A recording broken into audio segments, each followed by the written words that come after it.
cara é administrador, empresário, empreendedor, visionário e eu confesso que eu gosto muito de falar de inovação com ele. Eu tenho o prazer de receber aqui no programa Humanos de hoje, no meu sofá de couro, Jonatas Roberge. Boa noite a todos. Prazer estar aqui, mano. Não, prazer te receber, né? Nossa, prazer. Eu vejo, assisto teu programa assim, quando que eu vou lá? Para com isso, para com isso, cara. Você é um cara que trabalha com inovação há bastante tempo. Desde quando? Mano, desde 2004, quando eu abri a minha empresa, mas na verdade... A primeira empresa era do quê? Não, minha empresa até hoje é a mesma. É a mesma empresa? Mesma empresa, mesma Fez CNPJ. telefonia? Desde 2004, minha empresa continua sendo a mesma. Eu comecei a trabalhar com telefonia em 1998.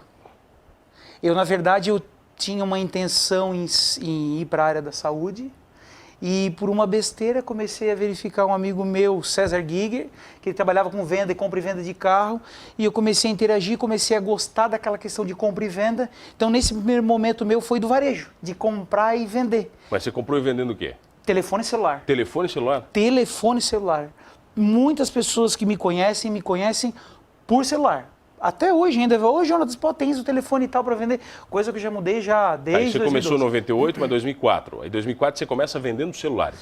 Aí em 98 até 2004 eu estudo, faço os meus trabalhos, as minhas situações e continuo vendendo paralelamente celular, sem empresa. Sem empresa. Comprava usado, vendia e... O negócio era cambalacho. O negócio era o cambalacho, era vender. Eu imagino, cara, que o mercado de celulares em 98 era um mercado muito interessante. Bem restrito. Restrito, de altíssimo valor agregado. Bastante. Né? Quer dizer, era tudo mais difícil. Bastante. Eu me lembro, cara, Roberto, que uma amiga minha veio ela veio da Espanha, na época que nós tínhamos os grandes tijolos aqui, e ela trouxe um celular com 2 chips. Aí eu falei assim, chip? Que chip? Ela assim, mano, você está muito atrasado. Lá a gente muda de telefone e o número continua com a gente só troca o chip. Eu assim, não, você está maluca? Naquela época, sei lá, devia ser 97, 98, 99, não me lembro. O GSM começou a partir de 2005, cara. Porque na época lá de 98 e 99, as tecnologias eram TDMA e CDMA, então o 2G, né? Que era aquela tecnologia realmente de... que na verdade tu tinha o número de série do aparelho e tu tinha que ir num sistema e vincular o teu número àquele número de série. Não existia tu colocar um chip para fazer a leitura do chip. Então a tecnologia foi evoluindo, obviamente que lá fora já tinha uma tecnologia mais evoluída, né? E em 2005 começou a ser implantada a rede de GSM. Então era rede 2G, mas porém tu tinha o teu número, ao invés de estar vinculado a um aparelho de celular, estava no chip. E por que as tecnologias demoram tanto para chegar no Brasil, Roberto? E assim, mano, nós temos uma carga tributária gigantesca, né? As pessoas têm mania de comentarem assim, que a operadora X, Y, Z, o custo é caro, aquela situação toda. É muito caro para se manter uma operadora de telecom. É muito caro a carga tributária. E daí quando tu fala em tecnologia, tu sempre quando vai para um país desenvolvido, tu verifica, poxa, lá já tem a tecnologia 5G, aqui ainda está no 4G. Então, todo o custo de implementação para tu pegar primeiro que o Brasil é um país extremamente extenso, né? Tu não vai querer comparar o Brasil com a Itália. Nossa, a Itália e tudo quanto é lugar que eu vou pegar. Você não vai querer passar um cabinho daqui do Rio Grande do Sul até a ponta do Brasil lá em cima, né? Em Roraima, sei lá. Entendeu? E tem várias áreas de sombra, né? Tu pega o Brasil, a densidade populacional é muito diferente, né? Então tu pega aqui tem mais densidade populacional, ali não. Aí tu vai colocar uma antena, coloca uma ERB, né? Uma estação rádio base, coloca essa antena, vai pegar qual densidade demográfica? Tem locais que não vale a pena. E as pessoas não entendem. Então, mas aqui era para estar pegando telefone. Pô, mas vai pegar, mas vai ter o quê? 3, 4 usuários? Então, é bem complexo, sabe, mano? Principalmente a questão da extensão territorial que nós temos e a questão realmente do problema tributário. Desde 2004, eu me lembro de algumas campanhas, ações, algumas inovações. Eu lembro, por exemplo, do pula-pula da Oi. Sabe, assim, aquela coisa que marcava, assim, eu me lembro que tinha gente vendendo chip da Oi por valores absurdos, R$1.500. Que o cara tinha 1 bilhão de minutos ali guardado. Você viu campanhas assim? Sim. Grandes campanhas, você acompanhou? Nós pegamos, na verdade, a Brasil Telecom na época, né? Quando virou a Oi... Era o pula-pula da Brasil Telecom? Era o pula-pula da Brasil Telecom. Então, ele tinha um chip, na época, eram os Siemens A50, né? Aqueles pequenininhos aparelhos que eram uma cor assim bem neutra, tinha uns azulzinhos também. E nesse chip, toda ligação que tu recebia era um contrato. Então, Telecom, toda ligação que tu recebia, tu ganhava em crédito, tu ganhava crédito também. e esse crédito poderia pular para o próximo mês seguinte. Resumo da ópera, meu irmão. Esses contratos não podem ser finalizados, eles têm que continuar. Então, como eles finalizaram a campanha deu certo, esses chips, né, que tinham esse crédito que ficava dobrando e recebendo e ganhando, tinha situações de pessoas comprarem telefone e ficarem deixando ligar a sobra de minutos para ter crédito. Para ter crédito. Para ter crédito. Um ligava para o outro, né? Minha sobra de minutos eu usava para ligar para ti. E daí ficava muito... Eu me lembro que a loucura tinha as famílias, né? Porque daí valia muito a pena. Sim, Eles imagina. trocavam o telefone depois, né? O meu tem crédito, agora tu usa o meu. Agora tu usa o meu. Era muito cara a ligação, né? Hoje, se tu parar para pensar, ó, em 5 anos para cá, o ticket médio de um telefone celular, de uma conta de telefone móvel, de 100%, hoje ele caiu 40%. A cada ano ele cai em média entre 8% a 10%. A única coisa que cai é o valor da ligação do telefone, é isso? Cai porque, na verdade, todo mundo usa hoje dados, né? Então, tu pode se dar o luxo de fazer a ligação ser ilimitada porque praticamente mais ninguém usa. O mais caro é a ligação, mas ninguém mais usa. Hoje as pessoas têm telefone ilimitado e continuam a fazer ligação em WhatsApp, que muitas vezes tu depende da rede de dados. É horrível, né, cara? Eu acho horrível. E do cara, liga por voz, é ilimitado, né? Mas Roberto, como é que você explica, trabalhando com isso, por que as pessoas se sentem ofendidas hoje em ligar para as outras? Engraçado. Tem pessoas que eu não ligo, cara, que parece que eu vou ofender a pessoa se eu ligar. Engraçado. Eu tô usando mais, mano. Né? Você ligando mais pra galera? Ligando mais. Eu sempre fui da ligação, né? Tu quer conversar com alguém, se não conseguir olho a olho, tu vai fazer uma ligação. Porque o WhatsApp ele fica meio frio, mas tu tem que entender o outro, né? Tem pessoas que realmente, olha, só atendo por WhatsApp, não quero atender ligação. Daí vai muito de tu entender o... Eu gosto daqueles caras que botam assim, né? Não escuto áudio. Não escuto áudio. Já bota assim, não escuto áudio, não recebo ligação. Não recebo ligação, não escuto, não manda arquivo, assim, pô, mas como é que eu vou falar com o cara? Nada. Não dá pra falar nada, pô. E de todos os telefones, cara, que você vendeu, qual foi aquele que mais te marcou? O Chroma. Qual foi o Chroma? Da Nokia? Tinha um Nokia que ele chamava 8860. Era aquele pequenininho, o Chroma? É que, na verdade, a Nokia e a Gradiente era o mesmo telefone, um da Gradiente e um que era da Nokia, o Chroma, aquele que tu abria, deslizava. Tá. Esses dias eu estava conversando com o Michel, meu primo, ainda nós conversamos. Por que não guardamos um telefone daquele, né? Aquele era muito lindinho, né? Pequenininho, deslizava. Lembra daquele cromadinho? Eu lembro, um amigo meu tinha um, era caríssimo. Pô. E tinha o V60 também, né? Aquele que quebrava a antena sempre. O V60 era um prateadinho que ele abria pela metade da Motorola também, pequenininho. Não era o StarTech. Não, o StarTAC ainda foi um pouquinho antes. Ele foi um pouquinho antes. Quem também foi, nossa. Foi uma revolução, né? Explosão. StarTAC. Eu me lembro um amigo meu que comprou um Nokia na época, não sei qual foi, N60. 8260, aquele pequenininho? Não, que era um negócio fantástico. Nossa, imagina. Eu tinha o modelo T. O Tezão. Nokia 3320. Isso aí, cara. O modelo T nunca quebrou. Tá lá até hoje. Da Fernanda, a propaganda da Fernanda. Esqueci o... E aí depois trocava de cor, você lembra? Trocava, tirava a capinha. Eu achava aquilo um negócio fantástico. Nossa, a bateria durava 3 dias e meio. Mas tudo antes do iPhone virou lixo, né? Depois que a Apple lançou o iPhone, acho que o mundo inteiro mudou, né, Roberto? Foi disruptivo, né? A Apple não foi disruptiva não só para telefonia, né? Para telefone, ela foi disruptiva para o mundo, né? Eu acho que o Steve Jobs, ele mudou o conceito de inovação.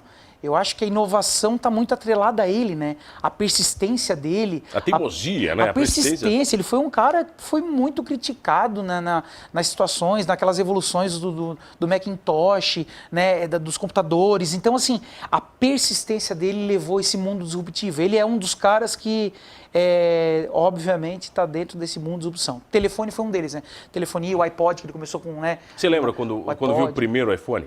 Lembro, imagina. Eu sempre tive iPhone. Desde o primeiro você tinha? Desde o primeiro. Que era o iPhone sempre tive. 3, sei lá, não lembro. Começou no iPhone 1 mesmo, né? Era iPhone 1. Nem tinha aqui, porque na época ele era TDMA, então ele também não tinha acesso a chip. Ele não tinha acesso a chip. E não funcionava no Brasil? Funcionava em algumas operadoras porque tu tinha que vincular um e-mail, né, um número de série, um número de chassis.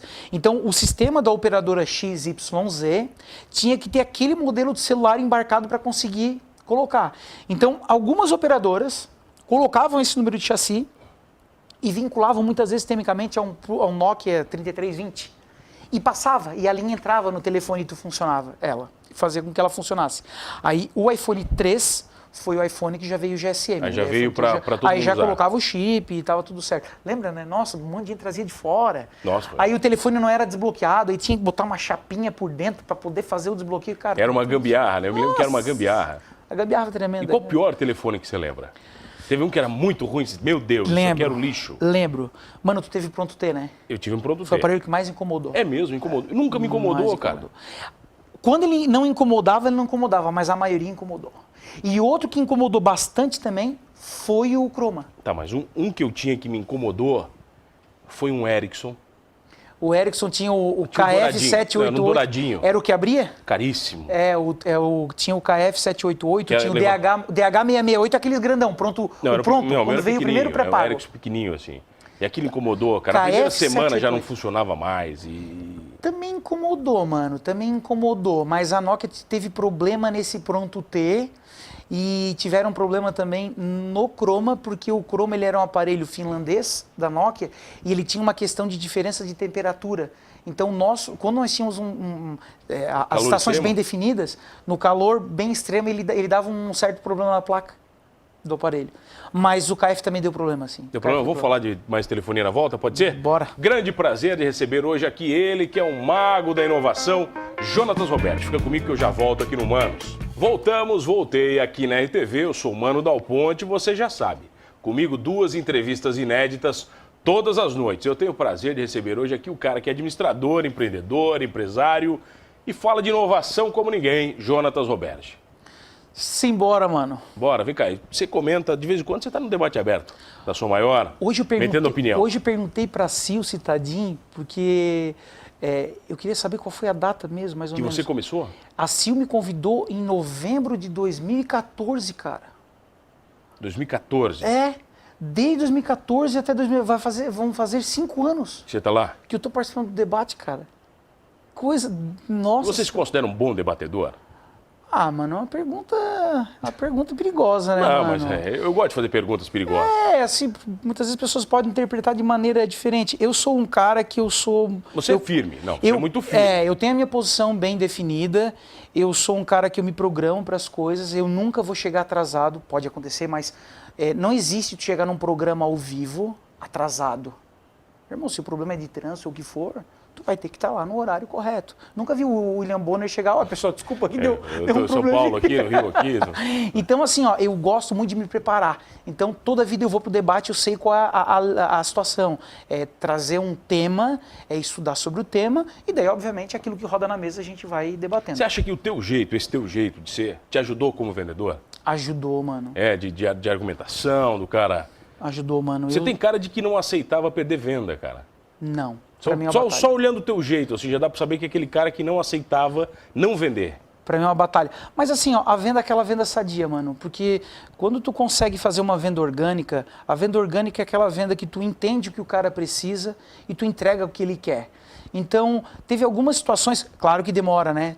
Tu lê, tu estuda, tu pesquisa, tu te especializa, tu faz uma graduação, tu faz uma pós-graduação, tu faz outra. Então, tu te especializa Agora, cada vez mais. Tem uma coisa que você só aprende na prática, o feeling, né? O feeling ninguém te ensina, né, Roberto? Não. Entender o que o cara está precisando realmente e aquele momento de oferecer alguma coisa, né? Eu estava conversando agora aqui na frente aqui com o pessoal e eu falei uma coisa que é muito engraçada no mundo de hoje. As pessoas falam de não ter oportunidade. Engraçado que hoje, se tu fizer somente o correto, já é muito bom. Já tá bom demais? Porque assim, nossa, o cara paga o salário em dia. Nossa, mas ele paga a hora extra. Nossa, mas paga todos os ele impostos, paga o boleto, né? em dia. Tá, mas isso não estou entendendo o que tá... Isso é obrigação, né?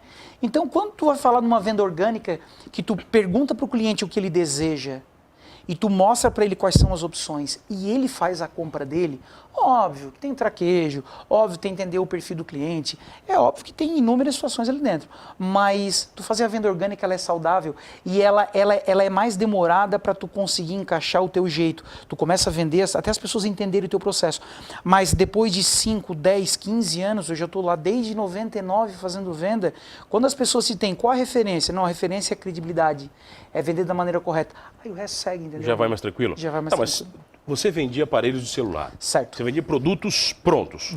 Isso, varejo. De repente você começa a vender planos de telefonia empresarial. Boa. Que é um mundo totalmente diferente, cara. prestação de serviço. É um mundo bem mais complexo, eu imagino. Bem mais. Que aí você envolve credibilidade, aí você tem que pegar emprestada a credibilidade da operadora que você representa, Perfeito. que muitas vezes ela pode te deixar na mão. Perfeito. Eu me lembro de uma passagem, até hoje, da Global Telecom. Global era antiga, viu? Global Telecom. O cara trabalhava numa empresa em Biguaçu, no interior de Biguaçu, e o cara foi me vender um plano de telefonia da Global Telecom. Isso faz alguns 10 mais anos, né? E o cara, eu deixei o cara falando 1h30, Roberto. E o plano era fantástico. Eu falei para ele o seguinte, cara, ele queria vender, sei lá, 20, 30 celulares para a empresa, mas os planos, eu falei assim, dá uma olhada se o teu celular tem sinal aqui. Aí ele olhou, não tinha nenhum... Daí ele deu uma gaguejada e falou assim, não, mas a gente aponta uma antena. Eu falei assim, esse é o vendedor. Você não vai apontar uma antena para cá nunca, né, cara? Esse é o vendedor. Já aconteceu isso contigo, cara? Mano, sabe que não, porque eu sempre fui muito cauteloso com isso e eu fiquei bastante tempo em Morro da Fumaça. E Morro da Fumaça tem um problema na operadora que eu presto serviço, lá na praia não pegava e todo mundo que sai do Morro da Fumaça ia para a Esplanada. Então, assim, eu perdia muita venda porque eu era muito sincero, o vendedor disse assim... Lá não vai funcionar. Lá não pega, entendeu? E tinha um concorrente meu, que o cara é amigo meu, lojista, falou assim... Cara, eu tô sendo sincero, eu perdi muito por essa questão. Mas com o passar do tempo, mano, será que eu fui ingênuo? Não.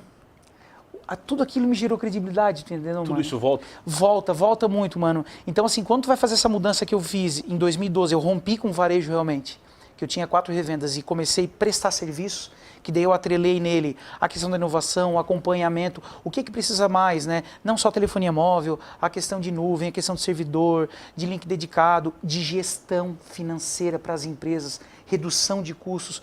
Hoje eu estou sendo considerado o Mr. M da questão da consultoria de telecom, porque... Tu ajuda o cara, soluciona problemas, não é só vender um aparelho ou uma linha. Existem alguns concorrentes que eles não estão me vendo com bons olhos, porque eu comecei a ensinar o cliente a fazer.